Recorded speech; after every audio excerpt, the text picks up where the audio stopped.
खबर कनेक्शन में आपका स्वागत है और मैं हूं आपके साथ मुस्कान गुप्ता।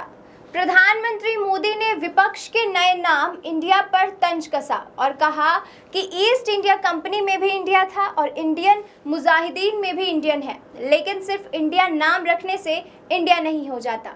दरअसल अभी हाल ही में विपक्षी दलों ने एक गठबंधन किया है जिसका नाम उन्होंने इंडिया रखा है। इसका मतलब Indian national developmental inclusive alliance है। गठबंधन का नाम इंडिया रखने के बाद इसकी टैगलाइन जीतेगा भारत रखी गई है, जिसका मतलब है कि 2024 के लोकसभा चुनाव में बीजेपी को हराना। और इसी गठबंधन पर बीजेपी भी अब हमलावर होते दिखाई दे रही है।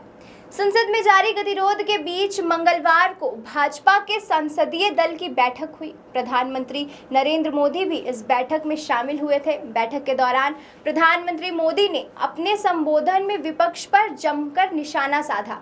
प्रधानमंत्री ने विपक्ष के नए नाम इंडिया पर तंज कसा और कहा कि ईस्ट इंडिया कंपनी में भी इंडिया है और इंडियन मुजाहिदीन में भी इंडियन है, लेकिन सिर्फ इंडिया नाम रखने से इंडिया नहीं हो जाता। प्रधानमंत्री कहते हैं कि विपक्ष पूरी तरह से दिशाहीन है।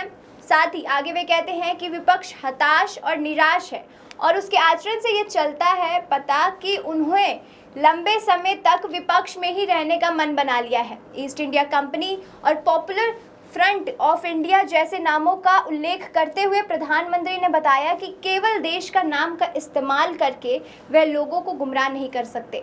इसके आगे वे कहते हैं कि उन्हें लोगों पर विश्वास है कि वे लोगों के समर्थन से एक बार फिर से 2024 के चुनाव में भी जीतेंगे और सत्ता में आएंगे और अगले कार्यकाल में भारत दुनिया की तीसरी सबसे बड़ी अर्थव्यवस्था बन जाएगी।